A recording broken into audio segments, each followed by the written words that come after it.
Hi, welcome to Sanford Wellness. My name is Deb R. And if you're a regular to some of my classes, welcome home. I can't wait until we can say that person to person, face to face. But for now, we're going to work today on a workshop, so there's going to be a lot more talking than you'll normally see in a regular practice. And our workshop is really for those of you who are primarily runners, to see how yoga might best serve you and enhance your running practice. First thing off, running is a sport in which you are the most likely of any sport to be injured. Say what? I'm talking about percentages. An NFL football player has a 0 to 20% chance of being injured in any season. That's 1 in 5. A runner, 40 to 50% chance of sustaining an injury. So 2 in 5 or 1 in 2. Common kinds of injuries, that might seem like a lot to you, but common injuries are really widespread in running. For example, plantar fasciitis, shin splints, Achilles tendonitis, runner's knee. So all kinds of different injuries, and oftentimes those injuries take you out of the game anywhere from 3 days to several weeks. Typically recommended for runners is a 3-day recovery period after a minor injury, half your usual run on the 4th day, and then increasing in small increments. Injuries in running usually result from overuse of muscles, or not properly stretching out before or after a run. Usually, a runner's pre-warm-up stretches last 10 to 15 minutes, and you're probably familiar with the recommendations. There's the lunge, and I have 2 blocks because for runners, blocks, props are your very, very best friend. Now, a natural stretch stretches out your calves, keeps the knee behind the ankle, and gives you that little stretch. Prior to a run, you want to limit your stretches to under 30 seconds. Basically what we're doing in some of these stretches, whether it's a squat, a lunge, or perhaps even something like a mountain climber, we're trying to open up the capillaries, warm up the muscles, and loosen up the joints. So, post-run. This is where you begin the long, deep stretches. And again, the same stretches can be used, but now suddenly that under 30-second stretch becomes a long, intense stretch. So after a run, a very common stretch that feels pretty good is to reach that right leg back, bring your left leg forward, plant the right hand. Again, blocks can be a runner's best friend. And stretch the left arm high. For runners, adding a twist to your lunge is really, really important. And holding the stretch for 30 seconds allows you that deep, deep stretch. Let's go ahead and take it to the other side. So stepping back into your plank, another good pre or post warm-up stretch, pre or post run stretch, and then we'll take it to the other side.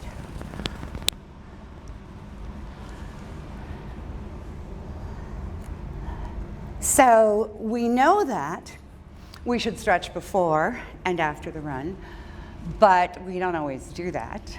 And having a regular yoga practice in addition to those pre and post run stretches can help immensely. 20 minutes on a daily basis to begin your training period, and often 3 times a week following your initial training. So, isn't yoga just stretching? Yes and no. Most yoga practices are crafted to include additional benefits beyond a mere stretch. Benefit number 1 is proprioception. Big word, simple meaning. Knowing where our body is in space. And oftentimes, I've looked around a yoga room and I've said, bend your front knee at a 90-degree angle, and 2 or 3 people will have their legs straight. It's the way our mind works. We're not always aware of where our body is in space, but that's very, very important for runners because a misplaced foot can result in a turned ankle. Second benefit that yoga brings to us is it aids in correcting imbalances.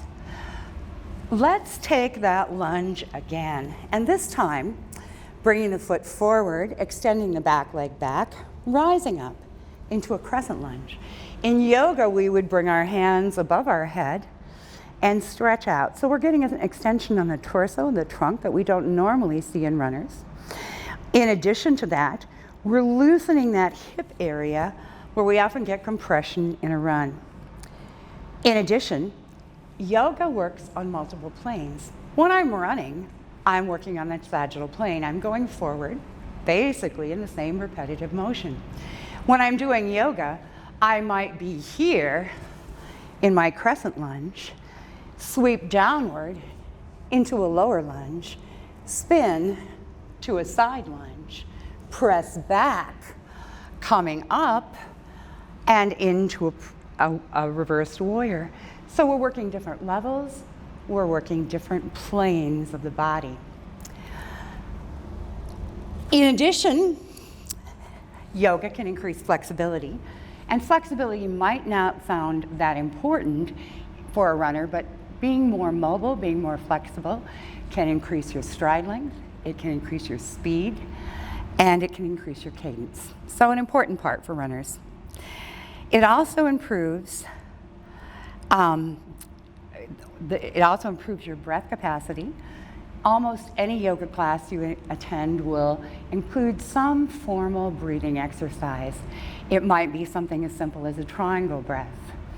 Take an inhale, raise your arms, again extending and elongating that trunk and pelvic area. Inhale again, bring your arms wide. And exhale, draw them in. You might find a Bikram breath, where you inhale and extend the elbows upward, and you exhale, long and slow, bringing them down. Breathing in and out. So enhancing the breath capacity can be key to a runner. In addition, yoga helps you develop an inner strength and self-discipline, helps us learn to sit with our discomfort. So when should you do yoga? Essentially, yoga is a preventative practice, and the recommendation is to do yoga about 30 minutes a day. You could do it in the morning, you could do it in the evening, you could pop into Sanford and take a class with us. Yoga stretches can also be used for your pre-run stretches, your squats, your planks, side planks, moving planks. All of these are part and parcel of a yoga practice. Also, you'll find some core work, which will help strengthen that core area and loosen the hips. Finally, post-run stretches. 15 to 30 minutes is usually the recommendation following a run. And ultimately, for rest days, there are longer practices, most likely a yin or a restorative practice. Now, I've thrown out a lot of words. Some of you, if you are new to yoga, and you probably are if you're here at this workshop, may be saying, well, what's a yin? And what's a hatha? What, isn't yoga just yoga? Yes and no. Any kind of yoga might incorporate the very same poses, but one of the key elements is pacing. As runners, you are very goal-orientated. You set your sights on that finish line and you take off. But the truth is, many different kinds of yoga have different purposes, and not all of them are that quick speed, straightforward ahead.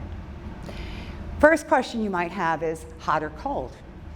And while hot yoga is not forbidden to you, you probably want to remember to stay hydrated. When you're in a hot class, only go to 70% of your capacity and be sure and implement your props. So, fast or slow. The two fastest forms of yoga are Ashtanga, which is only taught in limited settings, and Vinyasa, which means to move with the breath. Ashtanga yoga is the most athletic form of yoga.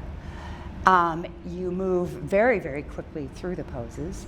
And you torch about 428 calories a moment. So it has a lot of appeal to you goal-oriented runners. But Ashtanga is not recommended for runners. The reason is simple. Ashtanga is very prescriptive. There are a set number of poses done in a set order every single class period. Now granted, some Ashtanga teachers take liberties with that format, but the primary series, the secondary series, these are the ways that Ashtanga is set up. Vinyasa yoga. Vinyasa can be intensely interesting to runners because it's a very quick moving form of yoga. Let me show you. Let's go back to a very, very simple, often what we call a Mary Jane sequence because you see it so commonly. Putting the back foot at 45 degrees, front foot pointing toward the front of the mat, raising our hands back up to that warrior one pose, and then slowly opening up, rotating the hips and spine into a warrior two. As we inhale, we lean back, bringing it into a peaceful warrior. And on the next breath, we would fold the elbow, rotate the arm, coming in to a side angle pose. In a vinyasa class, that might look a little bit more like this. Inhale, warrior one. Exhale, warrior two. Inhale, peaceful warrior, and exhale, side angle pose. Back down. Let's try that on the other side. Back toe faces forward toward the front of the mat. Other foot is at 45. We fold into that knee, coming into our warrior one. Inhale. Exhale, opening up. Inhale, reaching back, extending that side body.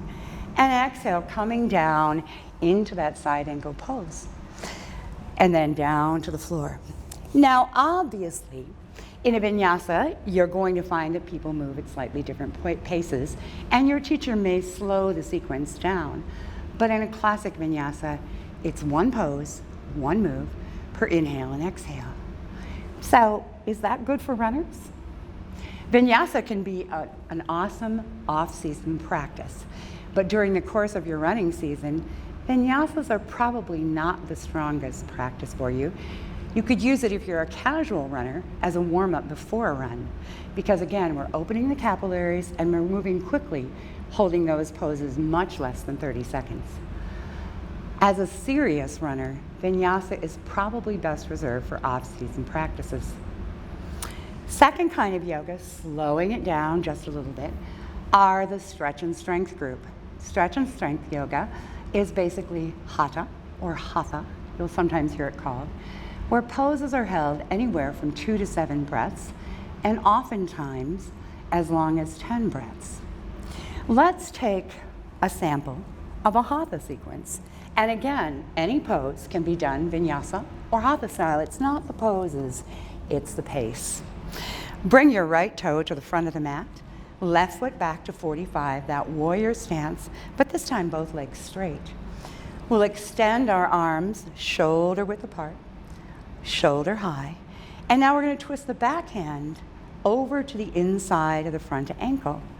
And again, as a runner, I would probably choose to employ a block. In the pose, we reach our shoulder up and over, but instead of moving quickly on to the next pose, we would stay here for that 5 to 7 breaths, or extend beyond that 30 seconds, holding the pose a little bit longer. This particular pose, called Revolved Triangle, is one of the best poses for runners, recommended as a side body stretch as well as a hip opener. Let's hold here for another breath or two, just inhaling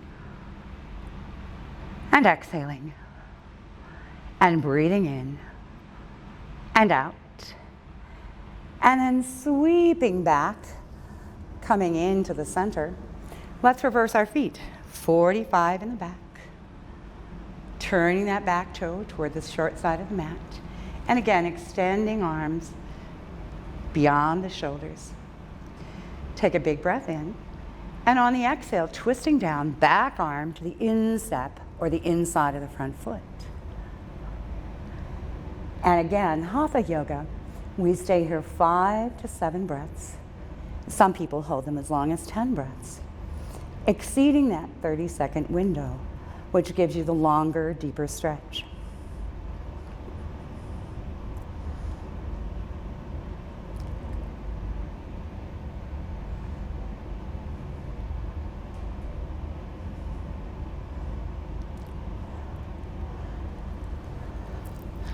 Hatha practices are best, obviously, for post-run, although you do want to consider that if you've taken a long run, you want to give yourself a little downtime before you go into stretching. Maybe go home, take a shower, and then do the stretches. After a short, casual run, you can go right into your stretches. So is Hatha the best kind of stretch for a runner? It can be.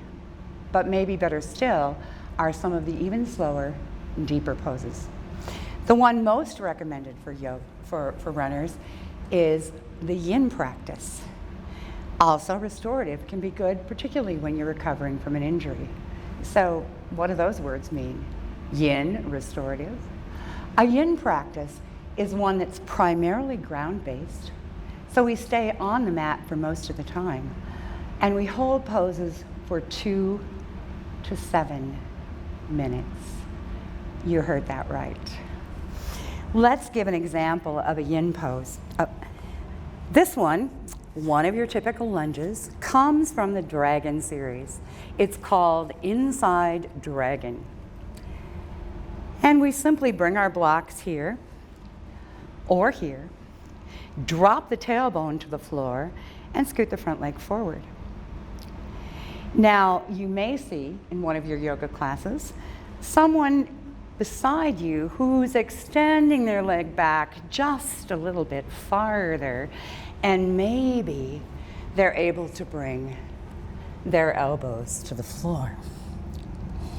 And while that practice may be best for them, and you may find that you're able to do that, again, for runners, we want to keep that stretch at about 70% of what you could do.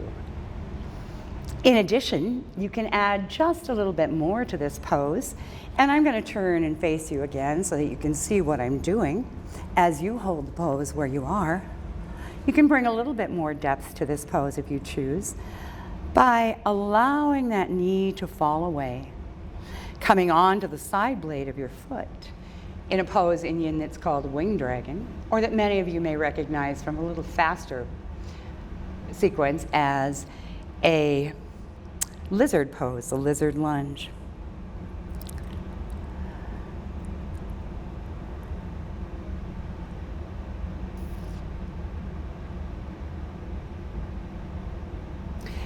With yin, we're using gravity to allow gravity to open the body gradually, but we're also pressing against, using our hands here to push the body away and to press back. So yin is kind of a balance between exertion or effort and a passive practice where we allow gravity to work for us. A yin practice is particularly good for runners because it creates those deep hip openings, and it also stresses the major weight-bearing muscles, the ankles, the joint, the knees, the hips, the shoulders, and the low spine. Let's go ahead and take that back to a little bit of a stretch, straightening out here, sweeping the hands to the side into a twist. Often yoga poses involve a twisted posture as well as a squat or a stretch, and that twist can add another dimension to your practice, bringing those sore muscles a little comfort and a little relief, also greatly increasing the mobility of joints.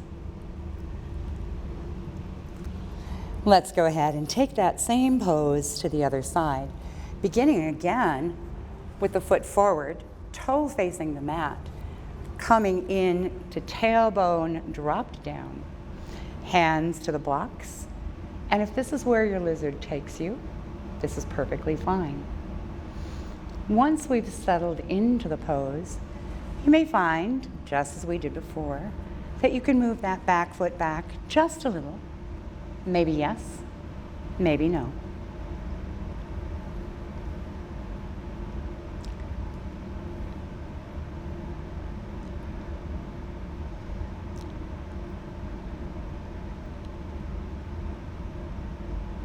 And then once again, you can move the toe out to an angle, 45 degrees. Drop the knee out and maybe even roll onto the side of your foot. This could be a great place for runners to stay, or you could bring that down a little bit lower. And again, as we said, you may see some people in your class who can really easily bring that pose down here. But for runners, we advise you often to use blocks. Blocks are your friends. Sometimes people look at props in yoga as training wheels. Actually, blocks are there to help us and to help us serve our bodies. There's not an issue of, oh, this is more difficult or this is less difficult. The issue is what feels right in your particular body at any given moment.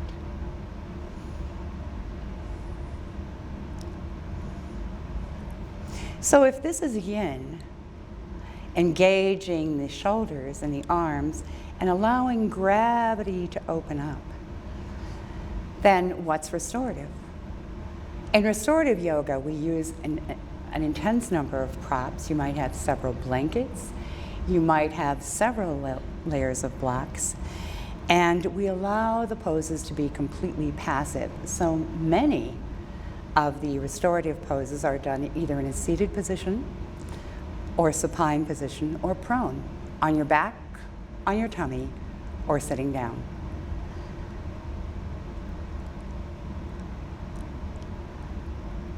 Restorative poses are best used, as we said, on your rest day for complete relaxation, or they can be used when you're recovering from an injury. That said, what poses really are best for runners? And if you typed that into Google, Google would have 20 to 25 responses for you. Everyone has their own routine. Everyone has their own recommendations. And the reason for that is very simple. As I said earlier, many yoga poses serve double duty.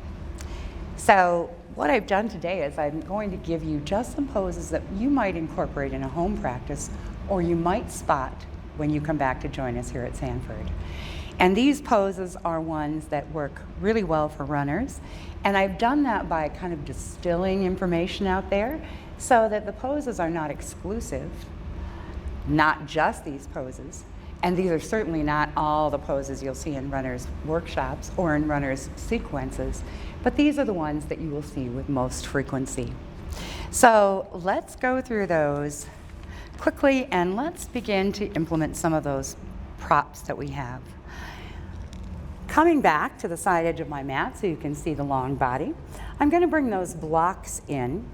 We're going to tuck our toes behind us, ankles aligning with the hips, and we're going to lift the hips on the exhale, coming into downward facing dog. Now, many of you will have seen the dog with arms to the ground, heels to the ground, and head hung low. This is an intense calf stretch, also stretching into the hamstrings and the low back. But for many runners, this is not the most accessible pose. Runners are often recommended to use blocks. And one of my favorite yogis, who teaches internationally, Jason Crandall, is a runner. And his dog often looks like this, heels lifted off the ground, or even knees tucked in toward the tummy. So extending the legs straight may not even be recommended for you and may not be possible. Coming down to our knees, another really good pose for runners is the classic child's pose. Child's pose can be done in a variety of ways.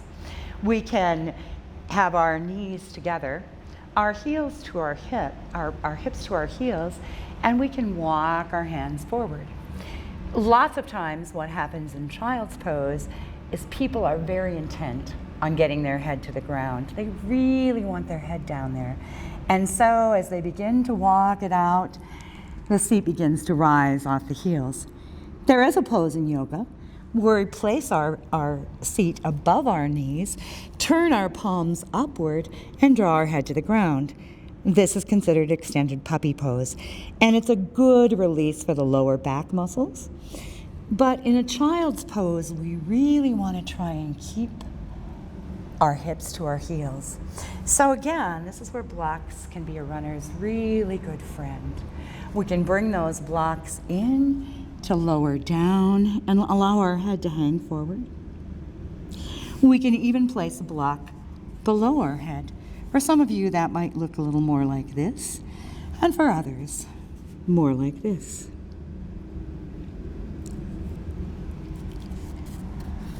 Arms can be extended forward,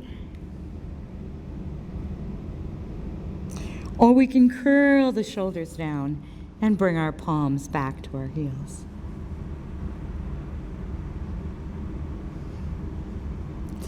You'll remember that I said that twists are a runner's good friend. And in child's pose, we can begin to inhale and walk our arms out to the side.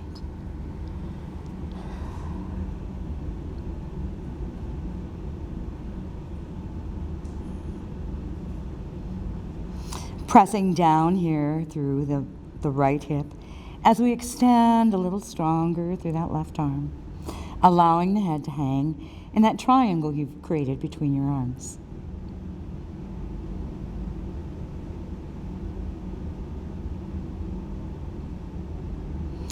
And then coming back to center.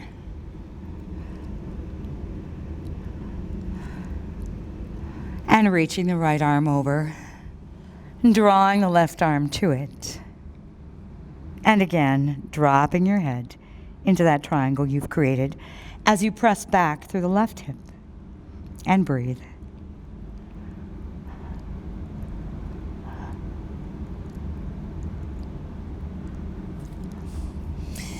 Bringing your arms forward, you can also do a child's pose by bringing your knees wide to the edge of the mat, toes tucked together, and then walking your palms forward, allowing you to drop your torso just a little bit deeper into the pose. And breathe.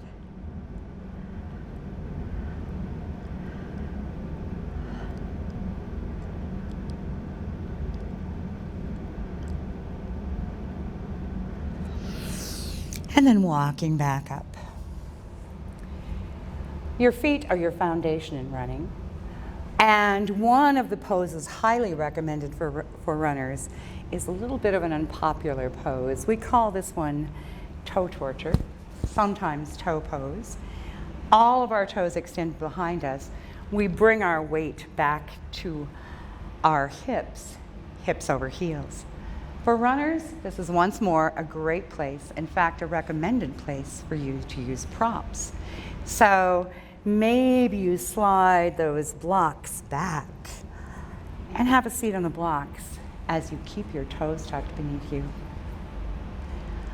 Activating through the feet is really important because, as I said, the feet are the runner's foundation.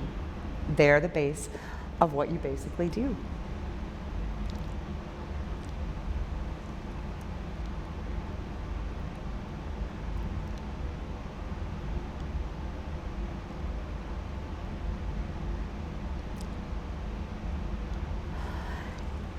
A counter pose to toes pose is an ankle stretch. And the most common way to do that ankle stretch is to bring your knees together, walk your hands back toward your ankles, and then pressing into the arms, come back to stretch the arches and the ankles of the feet.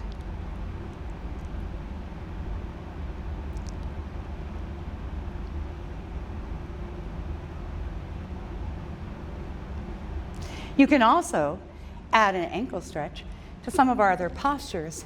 For example, if you were doing a child's pose, tucking one foot inside the other in a wide angle child increases the ankle stretch for you here.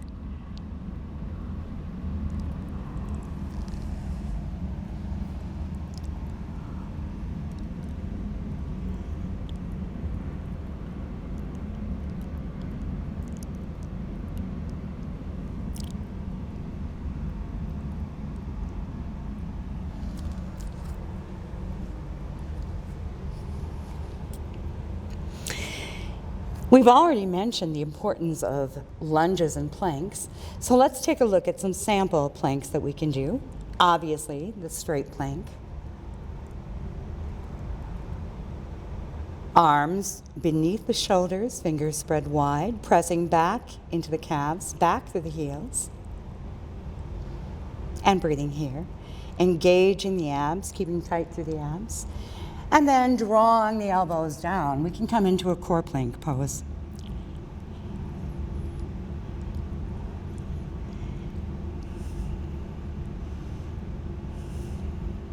In addition, sweeping the right hand over, we can roll into a core side plank, bringing the feet together, pressing through the heels. And we can do moving planks, scooping that top arm under as we add that twist, and then bringing it up. Scooping under, and inhaling up. Taking that upward, we can come into the traditional side plank.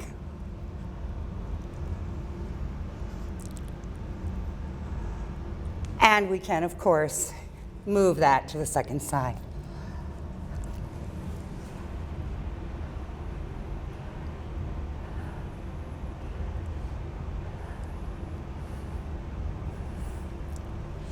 And add that twist.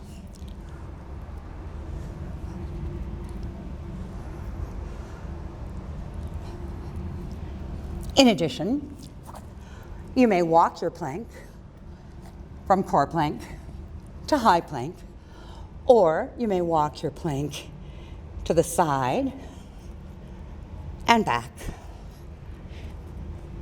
Planks being, of course, one of the ultimate runner's go-tos.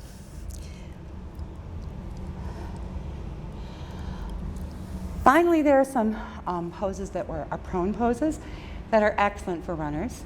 So let's walk through, coming on to our stomachs, palms beneath the shoulders. We can go into baby cobra, high cobra, and the locust poses. Let's begin with cobra. Forehead to the ground. We inhale and raise the chest, raising the chin to the sky. Elbows remain folded, palms beneath the shoulders. Bringing that stretch across the chest as we broaden the shoulders back. And then exhale, bring it down. We can take that baby cobra and roll it up, rolling through the mid-spine, or elbows still folded, pressing into the palms, raising into that low lumbar spine.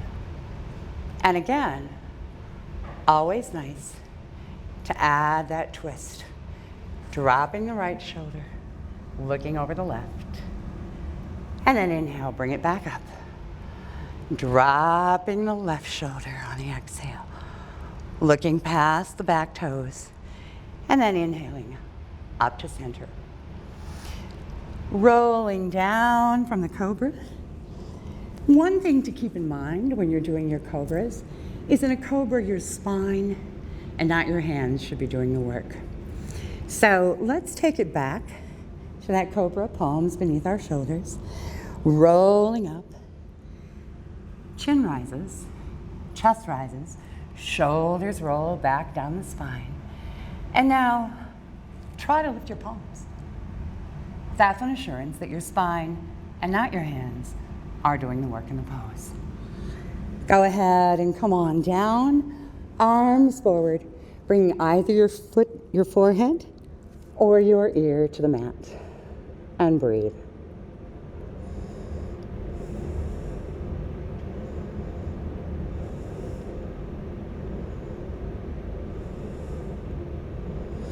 Raising the head, bring the arms to the side, and we're going to take our hands to a loose fist.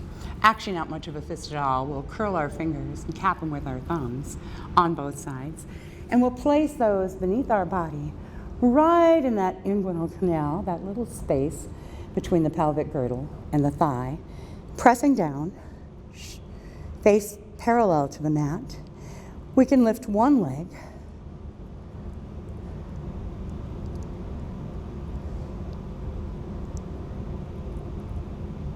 and release.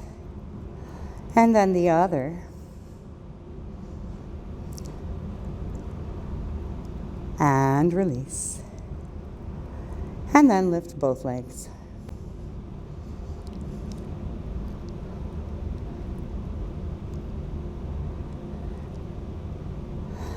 Bringing the feet to the ground, hands come forward one more time, and either with forehead to the palms or turning the opposite ear, we pause for a breath.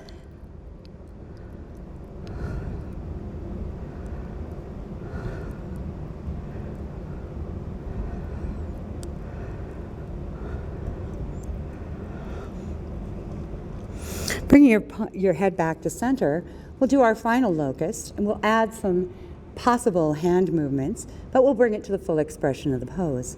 So go ahead and lift the hands in front of you, and then begin to lift the chest. And then take the feet up. Palms can reach forward. Palms can go wide. Or we can bring our palms behind us, interlace them, and send the knuckles to the ceiling, opening up that shoulder area at the same time that we bring that stretch into the low hips and the low spine. And then again, on the exhale, release. Shoulders cup around, forehead comes to the ground. And breathe.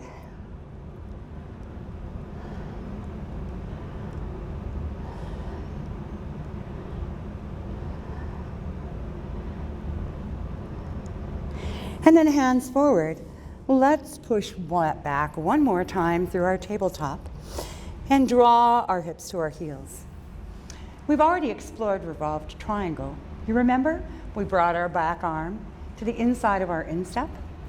So what about some poses on our back? Coming down to the back of the mat. Poses recommended for runners include the bridge and also leg stretches. So draw your heels in just so your fingertips touch the heel. Palms reach overhead. And on the inhale, knees together as much as is possible. Begin to lift the hips.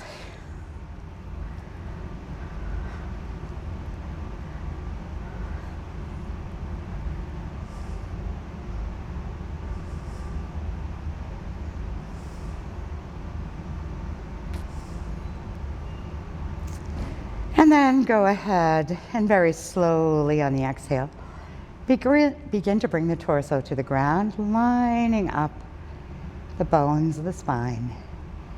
As you exhale, back to the floor. Now let's repeat the bridge. This time we'll add a little variation. Bringing your palms down toward your toes one more time. Let's go ahead and inhale and lift our hips again. But this time, take another little inhale and roll the shoulders beneath you. Bring your hands to clasp and lift that bridge a little bit higher. And breathe here. In this particular position, you can add to your bridge, increasing the core strength that it requires to do the bridge. Again, another pose recommended for runners. Go ahead and extend your left leg parallel to the right. And then bring it out to the side, and back, and to the side, and back, to the side, and back. Replacing the foot on the floor, let's take the other side. Thighs parallel, we extend the right leg, and back, the right leg, and back, and extend the leg, and bring it back, and down. While we're on our backs, we can also do a pigeon pose or four-angle pose on our back. We simply reach our left leg high, cross the ankle over the right thigh, and then lift the right shin parallel to the ceiling and reach through. The left elbow comes inside the left thigh. The shin can remain parallel, or you can extend the right foot toward the ceiling. Coming into a hip opener here, and also a nice release for the low spine. And breathe.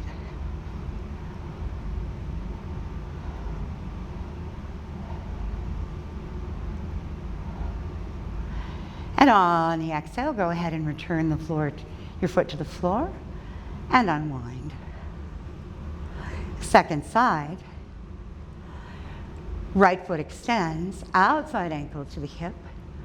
We bring the left leg parallel to the ceiling and we reach through, pressing the right elbow into that right hip. And breathe.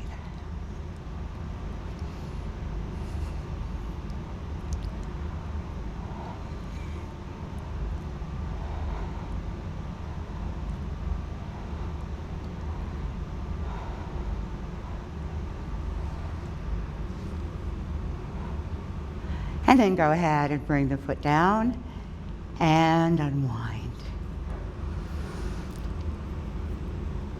Also on your spine, sciatic stretches or hand to toe pose become an important part. And my final favorite pose will be legs up the wall.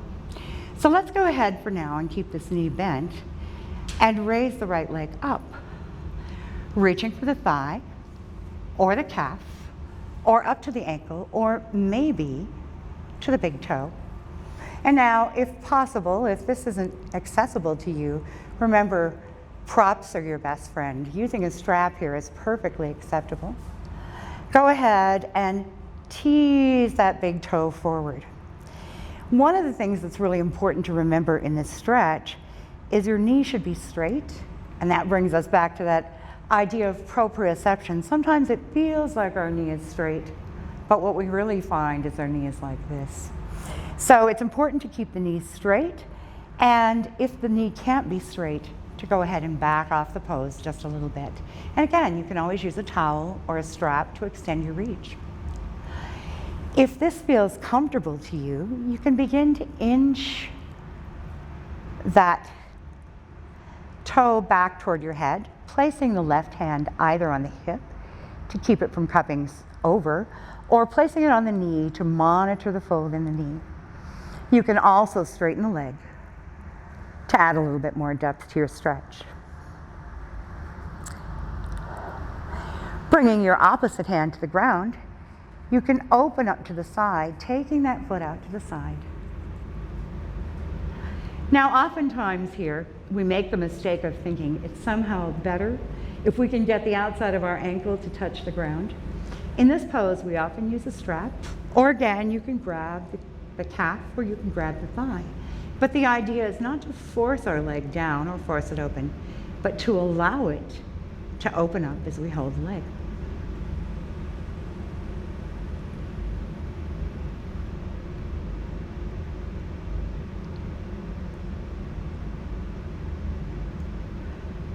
And now let's go ahead and draw that back to the ceiling.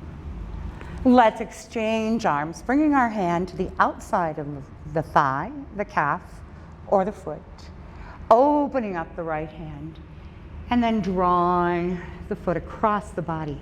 Now, the first thing that you're going to notice, is that you're not going to make it anywhere near the ground this time. Of course you're not, because you're pulling the leg across the body.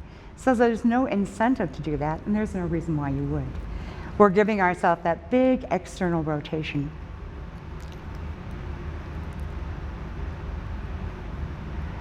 And now, inhale, take it back up.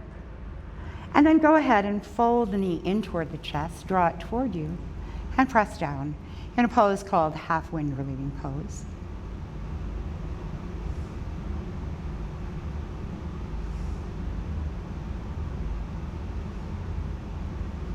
From here, take your left hand and extend it over to the mid-right thigh.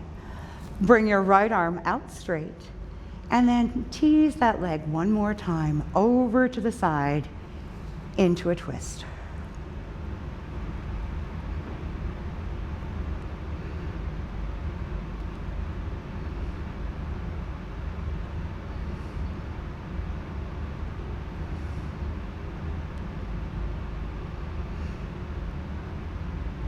And now back to center. Another common twist used in yoga is the double knee twist. So draw the left leg in. For runners, it's recommended that we use a block between the legs and we press inward. So even though your yoga teacher might not cue you to do that, the use of the block is much better for the runners when we bring that compression into play. And then go ahead, roll again to that left side.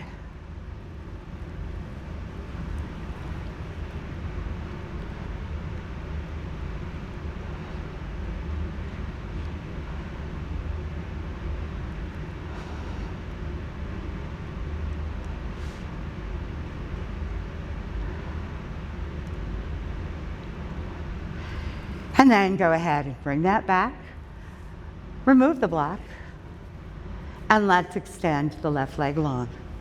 Keeping the right leg folded to begin with. We can grab the thigh, the calf, we could grab the toe, or you could use a strap or a towel to extend your reach.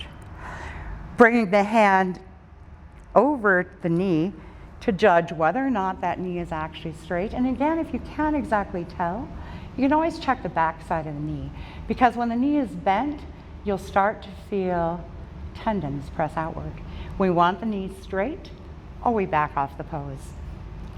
From here, we can gradually tease that toe toward the crown of our head, and maybe we extend the right leg long, bringing the hand to press down through that hip girdle.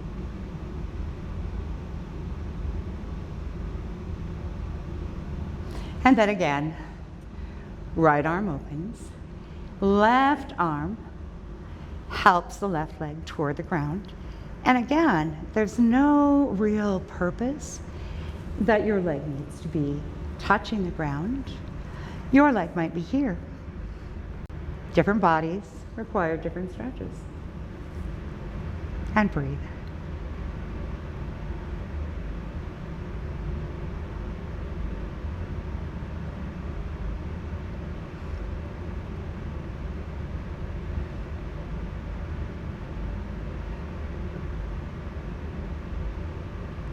And go ahead and return that leg upward. Bring your hand to the outside of the heel, the outside of the toe, calf or thigh. Extend the left arm long and draw that leg across the body for that internal rotation and the external stretch of the hip.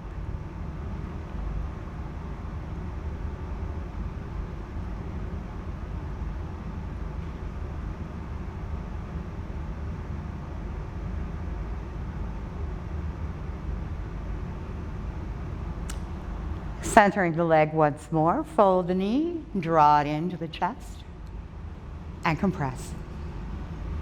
Half wind relieving pose.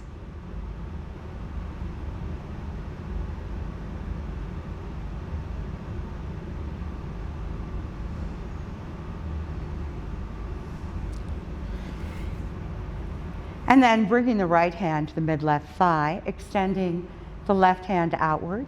Let's tease that thigh off again to the right.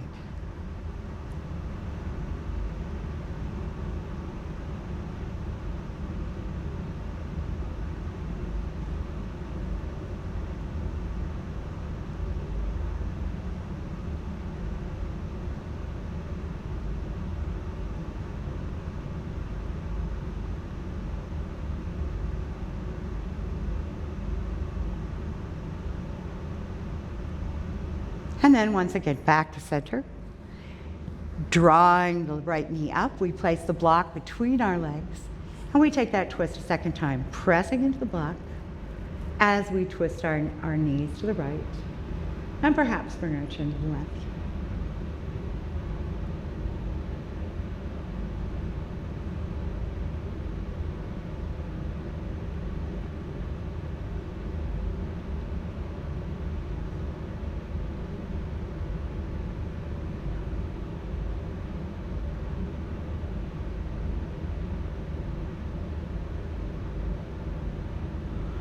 And now bringing our knees back to center, you have a couple of choices.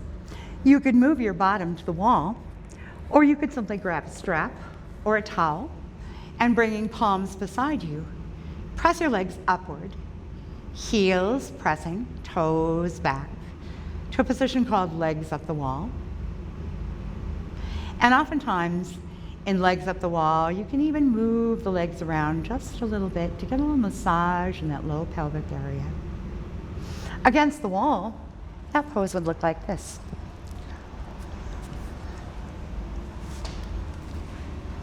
We bring our hips to the side.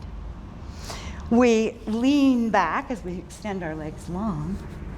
And then sometimes you need to take a little hitch to bring it a little closer into that wall. And just breathe.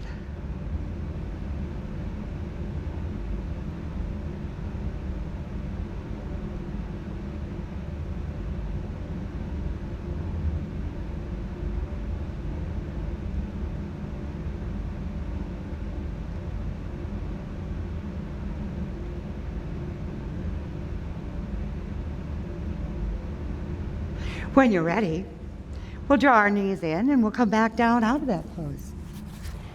So, we've covered a lot of ground today. We've talked a little bit about runners' injuries. We've talked about when you can practice your stretches and when you could incorporate yoga. We've talked about what the benefits of yoga are and what the best types of yoga are for you. Probably the two to avoid are Ashtanga, simply because it's very prescriptive. We always do the same poses in the same order, and we can get repetitive injuries. Also, Bikram Yoga, the original hot yoga. Bikram uses the same 26 poses over in a 90-minute practice. And because that's repetitive, even though you can make great gains in flexibility, it's probably not the best kind for runners. So no Ashtanga, no Bikram, Vinyasa in your off season, and think before you take the heat. You should not practice a full-length practice immediately after a rigorous run, because we know that we create muscle by tearing down muscle and then building it back up.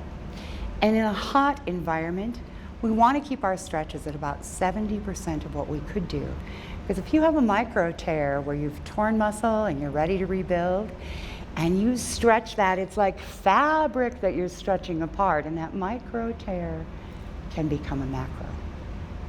So best practices for runners would be Hatha, gentle, very best is Yin, and after an injury, restorative. We've gone through some of the best poses for you: the squats, the lunges, the planks, the revolved triangle, the dog, the child, and adding a twist is always a plus. So final question, is there any yoga pose that a runner should not do? Most yoga poses are accessible to you and only enhance your mobility and flexibility. But there is one that time after time seems to be excluded. And that pose is Eagle Pose.